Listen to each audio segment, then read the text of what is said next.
The first part of our discussion tonight will be an overview of almost 250 years of evolution of lighter-than-air aircraft. During the course of this presentation, there are a few definitions that we should all keep in mind. An airship is a contrivance for navigating the air. The word dirigible comes from a French word meaning steerable. A balloon is a non-steerable bag containing lifting gas. A Zeppelin is a rigid-frame dirigible, and a blimp is a non-rigid frame dirigible or a steerable balloon. The word blimp comes from the conjunction of the word balloon and limp. The development of balloon technology began in France while the Revolutionary War was raging in North America. In 1785, an American, John Jeffries, and French aeronaut Blicard were the first to cross the English Channel in a pedal-powered balloon. I've included a picture of Mr. Blicard here simply because he's such a handsome guy. Blicard allowed Jeffries to make the channel crossing with him with the understanding that if the balloon seemed to be too heavy to make the full trip, that Jeffries would jump out. And at one time, indeed, it seemed like that the craft was going to ditch, and Jeffries was ready to jump out when a wind current lifted the craft and saved Jeffries from an unexpected bath. Meanwhile, in 1845, Texas became the 28th state. In 1849, Major Ripley Arnold established an army outpost at the Clear and West Forks of the Trinity River and named it Fort Worth after Civil War hero William Jenkins Worth. In 1853, the Army left Fort Worth to the settlers, who were mostly farmers. By 1862, hydrogen-filled balloons were being used for reconnaissance during the American Civil War. The hydrogen was obtained for the balloons from generators that were nothing more than vats of sulfuric acid that the soldiers would dump steel shrapnel into. The acid in the steel would react and produce hydrogen. The world's first aircraft carriers were developed during the Civil War as used as a launching platform for reconnaissance balloons. Meanwhile, in France, dirigibles were getting larger and larger. In 1872, Dupuy built a dirigible that depended on a crew of bicyclists to pedal it through the air. The bicycle-powered dirigible was followed 12 years later by the Tassander brothers, who built an electric-powered dirigible. And by 1900, the first rigid-frame Zeppelin flew at Constance, Germany. This article from the 20 August 1907 Dallas News reported that the International Peace Conference banned the bombing of towns from balloons for any purpose. The article explained the military fortifications would have no defense against balloon bombing. Towns and armies would be annihilated with it. Corps would be practically at the mercy of 2 or 3 men, because 2 or 3 men in a balloon would have the power to destroy regiments. Santos Dumont, after maneuvering his dirigible craft around the Eiffel Tower, declared that navigation of the air must go hand in hand with submarine navigation. By means of airships, he declared, the slightest movements of submarine craft may be followed. The idea of using balloons or airships in war is not new.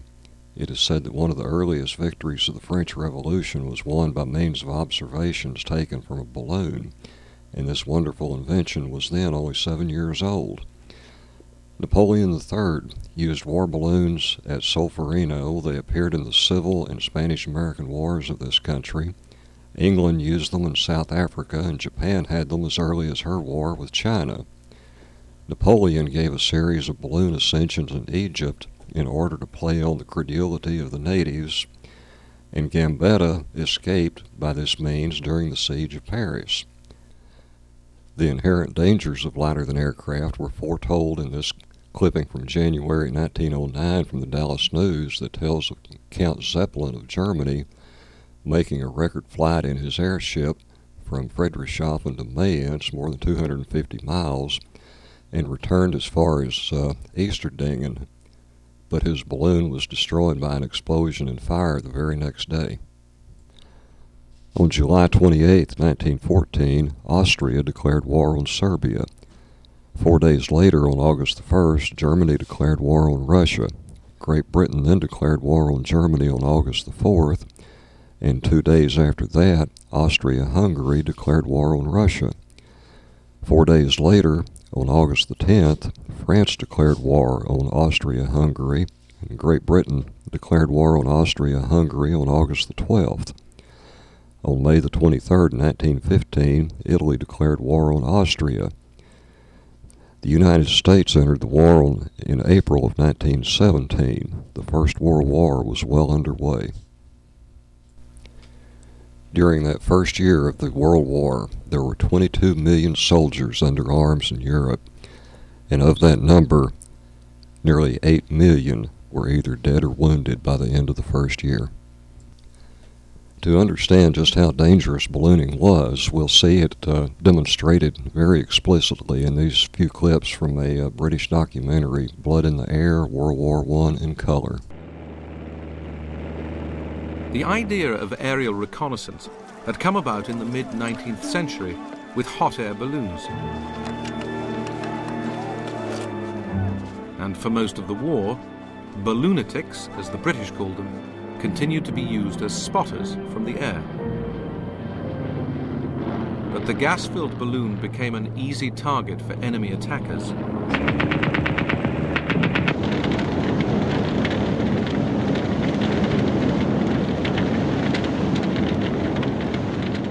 To make life safer, from 1916 onwards, balloonatics were allowed to use the folding parachute, which had first appeared in America 30 years before. Allied pilots would not be allowed parachutes throughout World War I, as their commanders believed they might be encouraged to abandon their aircraft unnecessarily. Parachutes were the key to a new form of balloon defense. When the balloonatic spotted an enemy aircraft, he would immediately parachute to safety. The ground crew would then try to winch down the balloon before it went up in flames. It was hardly a satisfactory solution, and the smaller, speedier aircraft would end up as the key to aerial reconnaissance, using photography to spy deep into enemy territory. While he'd ruled the skies over the land, an even more extraordinary air war had developed over the sea. Early in the war, the Germans had the advantage. Their Zeppelin airships enabled them to range right across the North Sea. The British responded with their own airship, the submarine Scout. It could fly at nearly 50 miles an hour, and like the Zeppelin, its key purpose was reconnaissance. Britain was under attack by U-boats. They had to be spotted. In early 1915, the call went out throughout the Navy for volunteers to form a new naval air service. A signal came round to all the battleships and battle cruisers in the Grand Fleet, saying that each captain was to recommend one young officer of about 18 or 19 or 20 for special service. When we got to the Admiralty, we were escorted into the room of the First Sea Lord, Lord Fisher, whose opening remarks were, "You young gentlemen are going to fly. You'll probably be dead within a year, or you may get the Victoria Cross. But you've been selected to start a new airship service, which will be the counter to the U-boat menace we have in this war. If you don't want to fly, come and tell me in 48 hours' time."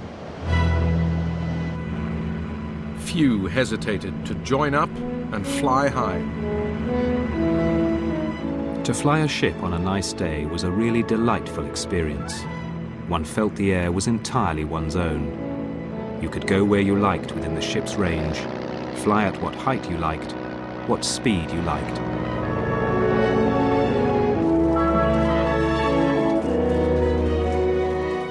British airships grew ever more sophisticated. As well as spotting German targets, they set out to bomb them. But it was crude technology. We could keep up long hours, but our bomb capacity wasn't very great at all. We had quite small bombs which are more or less lying loose, rolling around on the floor. Eventually we hung them over the side on bits of string and carried sheath knives to cut the bit of string to drop the bomb. The air arms race of World War I brought a new and potentially devastating twist to warfare. For the first time, civilians became targets. The Germans carried out the first civilian bombing in January 1915 on the Norfolk coast. Their bomber was the Zeppelin balloon. In May 1915, Zeppelins bombed London. 7 civilians were killed. Look, there it is, a long black cigar-like shaped object coming very slowly. I put my arms around my mother, and I can tell you, I don't know how we felt. People began to make preparations for the Zeppelin raids. One big wine dealer was reported to have let one of his cellars, and people we knew had furnished theirs and slept with big coats and handbags for valuables at the bedside. The Zeppelin raids have a great psychological advantage at first against Britain, because Britain has always seen itself, ever since medieval times, as a secure island fortress. Nobody can touch us as long as we retain our control of the seas. They don't kill that many people compared to the later bombings of World War II, but it's the sheer novelty of being suddenly under threat from the air that causes more panic than one might expect, given the statistics. But as formidable as these large superweapons of World War I were, because of their content of hydrogen gas, they were much like a Tyrannosaurus rex that could be taken down with nothing more than a bee sting.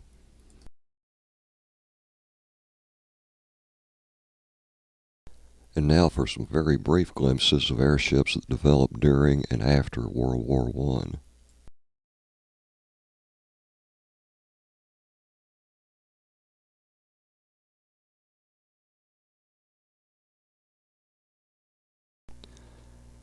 This photograph shows the construction of the ZR-1, the Shenandoah, while it's under construction in its huge hangar at Lakehurst. USS Shenandoah was the first of 4 United States Navy rigid airships.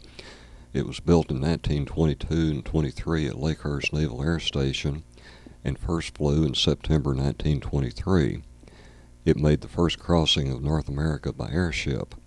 On the 57th flight, Shenandoah was torn apart in a squall line over Ohio in 1925. The USS Los Angeles was a rigid airship designated ZR-3 that was built in 1923 to 24 by the Zeppelin factory in Friedrichshafen, Germany, where it was originally designated the LZ-126. The airship was given to the United States by the German government as it was partially funded by war reparations from World War I. USS Akron ZRS-4 was a helium-filled, rigid airship of the United States Navy that was lost in a weather-related accident off the New Jersey coast early in April of 1933, killing 73 of the 76 crew and passengers on board. During its accident-prone 18-month term of service, the airship also served as a flying aircraft carrier for launching F-9C Sparrowhawk biplanes. USS Macon ZRS-5 was a rigid airship built and operated by the United States Navy for scouting. She served as a flying aircraft carrier, launching Sparrowhawk biplanes. In service for less than 2 years, in 1935, Macon was damaged in a storm and lost off California's Big Sur coast, though most of her crew were saved. The crash of the German passenger cruiser Hindenburg in 1937 proved once and for all that very large airships were just too dangerous to fly. The crash of the Hindenburg effectively ended the golden age of airships, but the U.S. Navy continued to develop its lighter-than-air fleet for use in World War II for submarine patrols and coastal duty. While serving the Navy during World War II, some of the airships even had nose art. The rapid advance of capabilities of heavier-than-air aircraft finally caused the Navy to completely abandon its lighter-than-air program in 1964. It's very interesting that one of the most significant and most forgotten events in Fort Worth's history is the operation here in the 1920s and 30s of a helium production plant on the city's north side. A few people with interest in local aviation history have discovered the plant operated here in the 20s and 30s, and also that giant dirigibles from the golden age of airships would routinely come to the helium plant to replenish their gas bags. Very few people today understand why a helium production plant was built in Fort Worth. After all, there is no helium here. As ironic as it may sound, the story of the helium plant actually starts in the late 1800s. Extremely cold and dangerous winters marked the last decade of the 1800s and the first 3 decades of the 1900s. Some people believe that this was caused by the eruption of the Indonesian volcano Krakatoa in 1883. But regardless of the cause of the cold weather, North Texas citizens suffered severely during the winters after the turn of the century. Staying warm during that time was a severe challenge. Preparations for the winter usually began in midsummer when people would go out and cut down trees and lay in firewood. Some people could order coal. Large cities depended on coal for their heating, both for their homes and for businesses. Air pollution during this time was a major problem. The snow didn't stay white very long because it would soon be covered up with a thick layer of black soot. Life was primitive in North Texas during that time, as you can tell from this picture of a typical small North Texas town. This is Park Springs in Wise County in 1906. Possible relief from these terrible conditions was foretold in a June 1909 article stating that the Lone Star Gas Company was incorporated in Fort Worth with the purpose of supplying natural gas to the city from a gas field near Wichita Falls at Petrolia. Reporter asked the Lone Star Gas people if they planned to supply gas anywhere but Fort Worth, and the answer from the company was no, we're only going to supply natural gas to citizens of Fort Worth. Lone Star wasted no time in building their pipeline. They immediately placed an order with a Pittsburgh steel mill for 125 miles of pipe. This was an unusual quantity considering that it's a little over 50 miles from Fort Worth to Petrolia. Upon learning of Lone Star Gas Company's plans to supply gas to Fort Worth, the city of Dallas immediately made an arrangement with Lone Star to extend the pipeline from Fort Worth to Dallas. This was a harbinger of troubled times to come. Construction of the pipeline began in Petrolia, and by November of 1909 it had reached as far south as Decatur. By December 1909, the crew had extended the pipeline through Decatur and was met by a local photographer who took these amazing pictures. The first shows the work crew laying pipe across a creek, and the second one shows how they were actually digging the ditch by hand. They did it the old-fashioned way with picks and shovels. This article describes the workforce of 200 Bulgarians, Australians, and Italians laying 6 miles of pipe in 2 weeks. Once the pipeline was finished at Fort Worth and extended on to Dallas, the citizens of Dallas celebrated the coming of gas to the city with a big demonstration on the roof of the terminal building. A 2.5-inch pipe was run from Houston Street up Jackson Street to the rear of the building, over the roof, and the pipe was extended up in the air 50 feet. At that time, the gas was turned on, and President Daniel of the Dallas Chamber of Commerce ignited the gas with a Roman candle. Only 5 months later, the temperatures were still around zero, as both Dallas and Fort Worth celebrated the arrival of the international aviators who put on the first demonstration of powered flight in North Texas. During that same winter, the temperatures dropped so low in the northern hemisphere that Niagara Falls actually froze over. These amazing photographs attest to the severity of the winters during that time. During the winter of the following year, the Trinity River actually froze from the courthouse north as far as the eye could see. All this while, the Lone Star Gas Company was struggling to supply natural gas to all of its customers.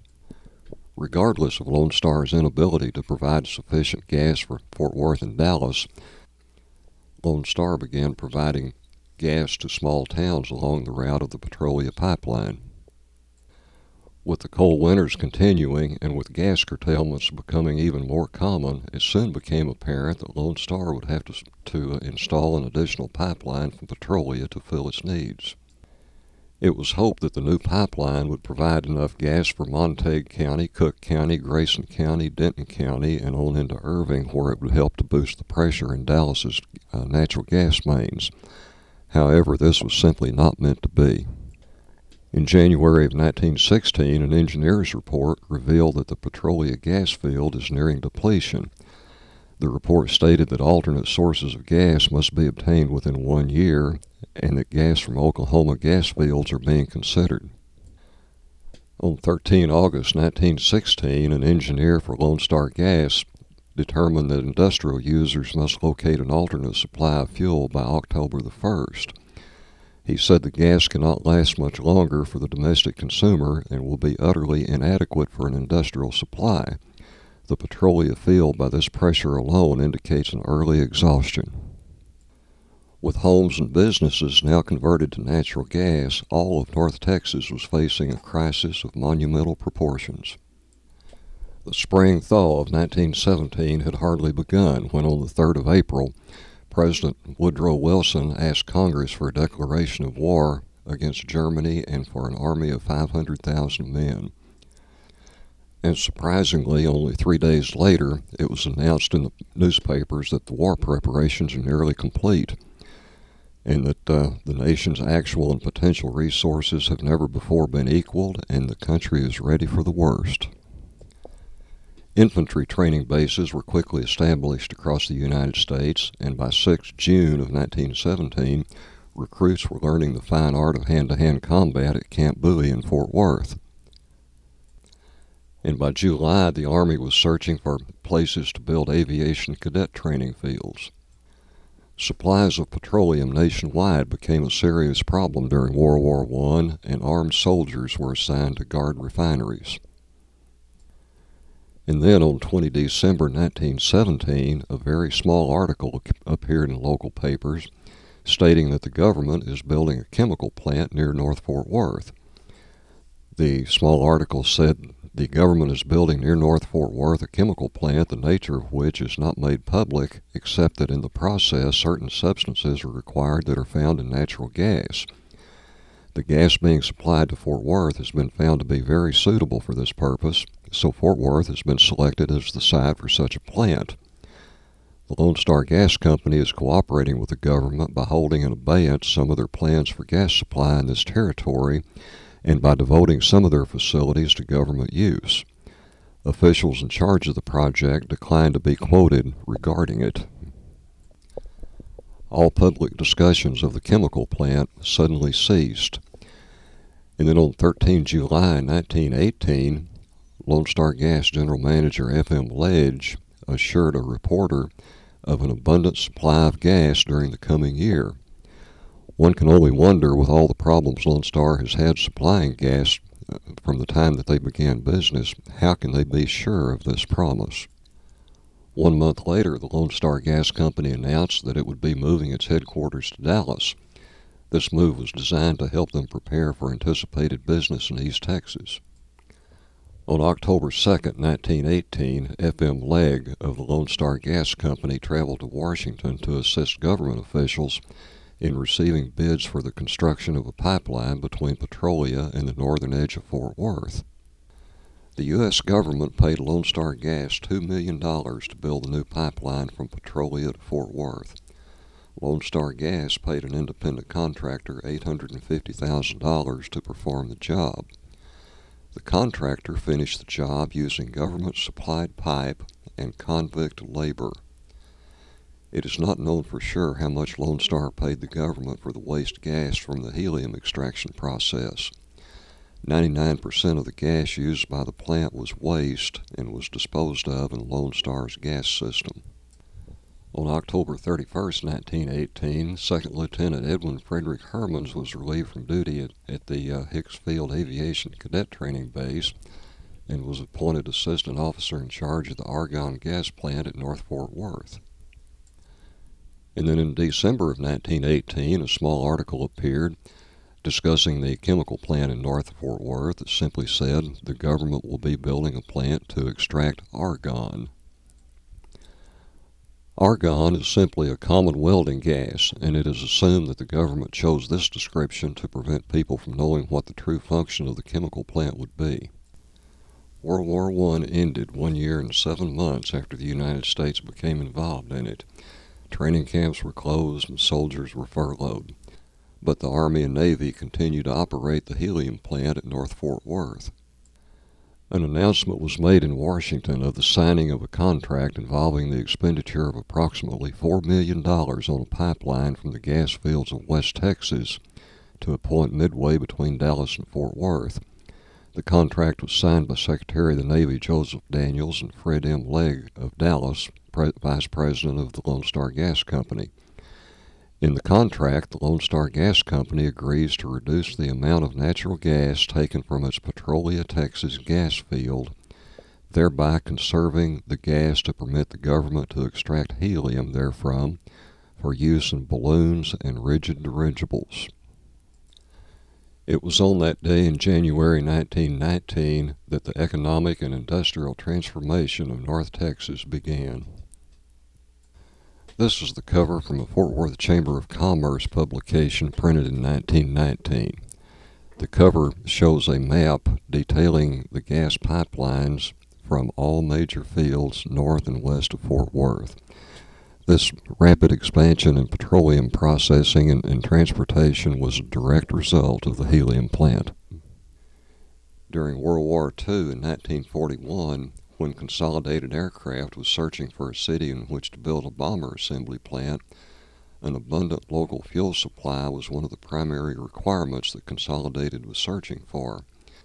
If Fort Worth had not been able to provide fuel for the plant and the adjacent air base, it is highly likely that B-24s and B-36s would have been assembled in Tulsa, Oklahoma.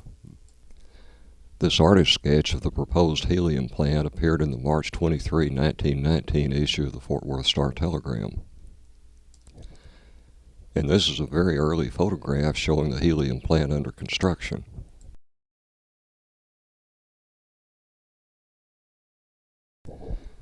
This is a panoramic view of the helium plant soon after construction finished in 1922.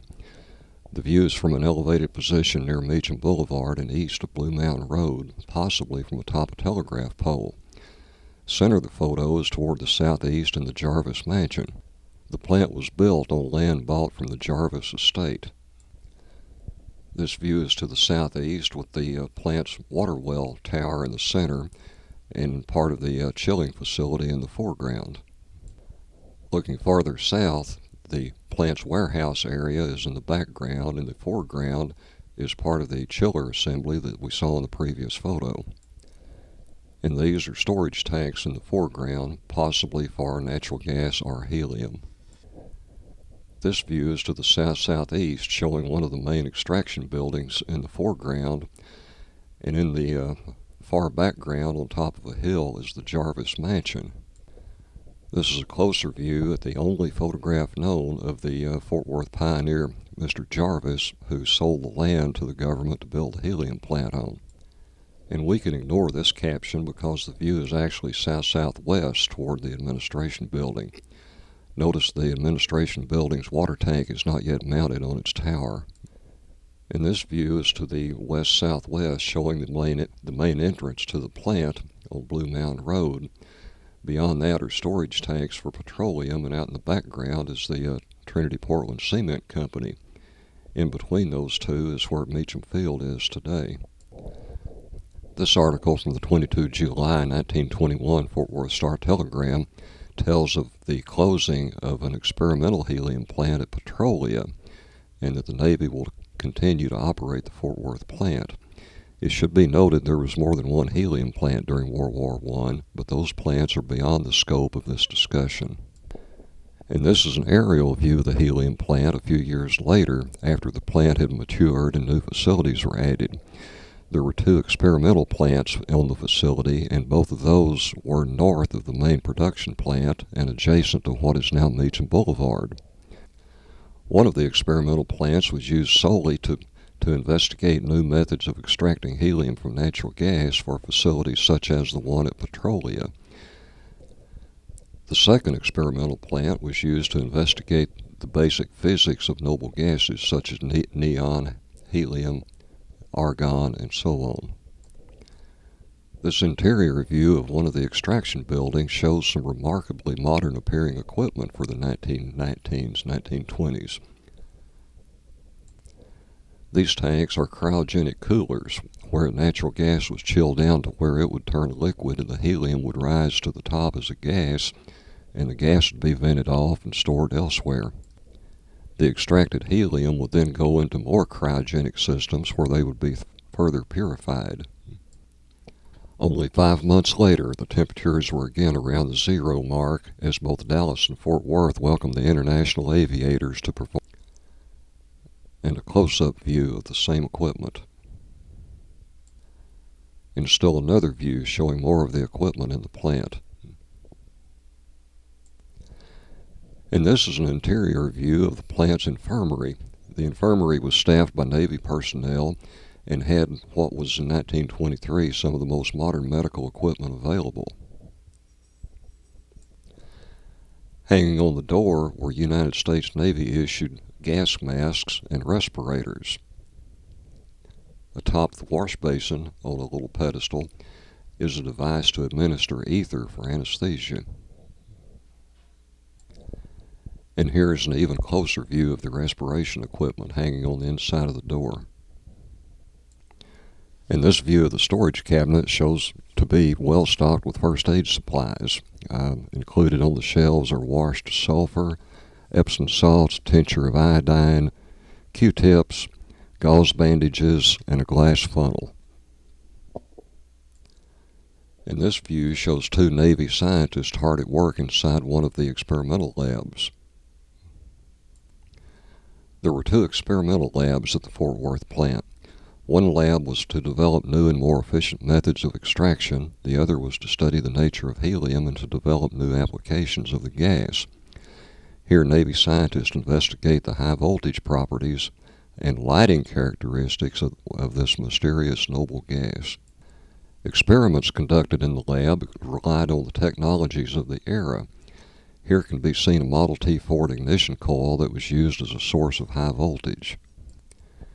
And this Navy scientist is performing spectral analysis of a gas blend using an optical spectroscope. Notice the height of the instrument is approximately 10 feet tall. Many valuable uses for helium evolved from experiments conducted at the North Fort Worth helium plant. Today, helium is a vital ingredient in semiconductor manufacturing, deep-sea exploration, medical imaging, and it's even used to pressurize fuel tanks in rocket ships. High-voltage experiments with helium and the other noble gases caused a revolution worldwide in lighting. The lighting devices that resulted from these experiments were called neon lights, but this was actually a misnomer because the lights actually used mixes of all of the 5 noble gases to produce different colors.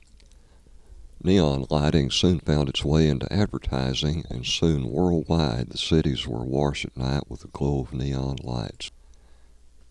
And this is how downtown Fort Worth looked during the decade of the 1950s, when even the Tarrant County Courthouse was festooned with dazzling neon lights, including an animated U.S. flag.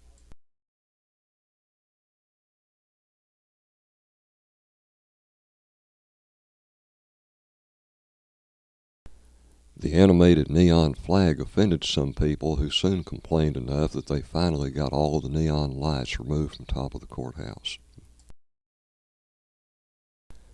In July of 1925, control of the United States helium plant passed from the Navy Department to the U.S. Bureau of Mines. With the near total depletion of the Petrolia gas fields, the U.S. government immediately started searching for other sources of the precious helium gas. 6 months later, in July of 1927, an experimental helium plant at Dexter, Kansas was expanded and started producing helium for the United States Navy. and by the end of December 1928, construction had begun on a very large helium plant at Amarillo, Texas. On 10 January 1929, Fort Worth's helium plant closed permanently. The plant's buildings would soon be recycled as various offices of the United States government started moving in.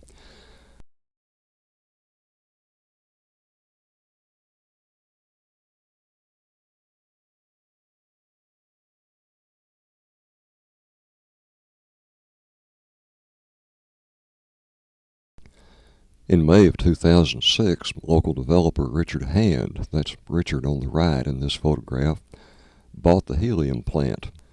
Mr. Hand planned to redevelop the property much like he did with the Swift & Company building in the stockyards. After putting a contract on the property, his crew went in and cleaned out the 18 buildings and filled and hauled off 25 large trash bins. He tested the soil, and an asbestos survey was conducted. And along with all that activity, he had to move out several vagrants who had taken up residence in the plant. The vacant buildings had become home to quite a number of homeless people.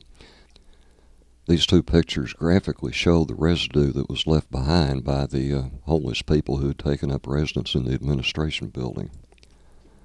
Soon after the vagrants were removed from the property, someone crawled over the east fence one night with a can of gasoline and proceeded to torch the buildings at the helium plant. The damage was extensive, and Mr. Hand could no longer afford to continue with his project of restoring the property. He was very fortunate to be able to cancel his sales contract, and the property reverted back to the General Services Administration.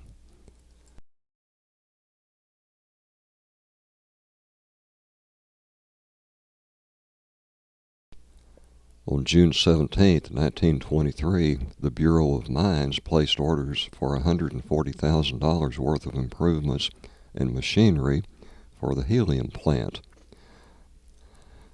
These improvements in machinery would soon bring the golden age of airships to Fort Worth. By 1923, it was common knowledge in Fort Worth that the Argonne plant in North Fort Worth was actually producing helium for the government's growing fleet of lighter-than-air dirigibles. However, very few people had ever seen a lighter-than-air craft until in November of 1923, the city staged a gala celebration for the city's 50th anniversary. The Diamond Jubilee featured an air show of over 100 airplanes, observation balloons, and bombers from Kelly Air Force Base. The landing field for the event was located on the northwest intersection of Horn Street and what is now West Freeway, Interstate I-30 West. 10 days later, the United States Army's dirigible TC-3 landed at the Diamond Jubilee landing field and took on helium that was trucked to it from the helium plant. The TC-3 was a very large dirigible that was designed as an aircraft carrier for Curtiss-Wright's Sparrowhawk airplanes. And then, only 2 weeks later, it was announced in the local papers that the Fort Worth helium plant was to have its own portable mooring mast. The mast had been manufactured at Philadelphia and was to be shipped to Fort Worth, where it would be placed on a tract of land just northwest of the helium plant. Erection of the mast began on February 22, 1924. Congress almost immediately allocated another $1 million to the Army and Navy, with each receiving $500,000 for the continued operation of the helium plant and for expenses involved with erecting and maintaining the new mooring mast. In this very rare photograph, workers can be seen assembling wooden scaffolding around what will soon become the Fort Worth mooring mast. By the 26th of May, 1924, the new mast was completed and it was ready for the arrival of the USS Shenandoah. The mooring mast was erected northwest of the helium plant. In this map, the helium plant is located in the rectangular area at the lower right-hand corner. The location of the mast is in the center of the circle, which is above the white rectangle, which is actually now the Mattel Toy Distribution Center on Meacham Boulevard. On 15 August 1924, it was officially announced that the USS Shenandoah would arrive in Fort Worth and would moor at the Helium plant's new mooring mast sometime in October. The Shenandoah had a length of 682 feet. Its diameter at its midsection was 78 foot 9 inches. The ship weighed 41 tons and it could cruise at 60 miles per hour. It had 5 power pods, each containing a 300 horsepower Packard motor. The control car in the front and the power pod in the rear both had a large pneumatic bumper installed in case the ship were to ever inadvertently hit the ground. A 9-inch wide footwalk was provided for the crew that extended from end to end of the keel. On September 1st, 1924, a mammoth event celebrating the arrival of the Shenandoah was announced in the local papers.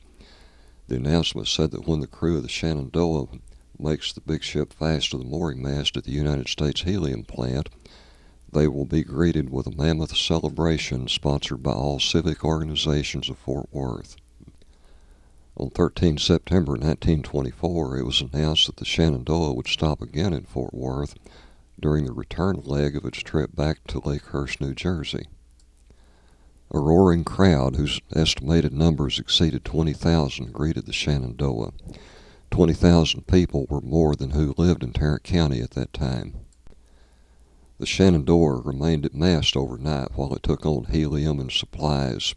It left the next day on 10 October 1924 to complete its trip to San Diego. State fair officials at Dallas were so impressed with the enthusiastic crowd that greeted the Shenandoah that they immediately made plans to build a mooring mast to be ready at next year's state fair. Shenandoah returned to Fort Worth at 1 a.m. on the 24th of October 1924. Due to the early hour and the very cold temperatures, less than 500 people were present to watch the Shenandoah as it nosed into the mooring mast. After taking on a fresh supply of helium and other supplies, the Shenandoah departed 2 days later on October 26, 1924. The popularity of dirigibles caused many mooring masts to be built across the country during the 1920s. There was a mast on the top of the Empire State Building, and here is a mooring mast on top of the Jefferson Hotel in Birmingham, Alabama. In October of 1928, the huge dirigible USS Los Angeles flew to Fort Worth. Upon arriving, it was greeted by a crowd of estimated to be in excess of 50,000 people. The Los Angeles departed 2 days later on 10 October 1928. On its way westward out of town, a photographer caught a picture of the Los Angeles over the newly completed Montgomery Ward store on West 7th Street. Meanwhile, the Navy kept developing lighter than air. We're aboard the Los Angeles for a training flight.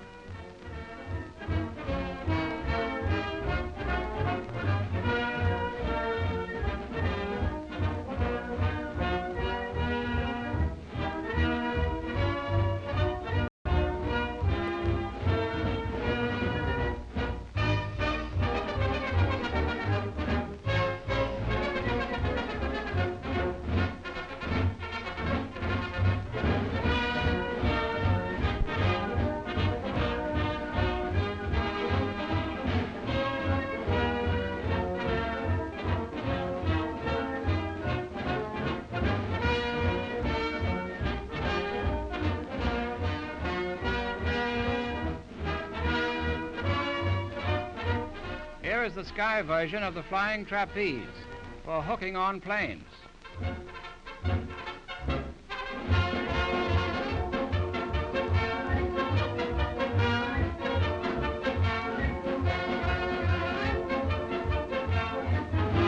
And dropping them off.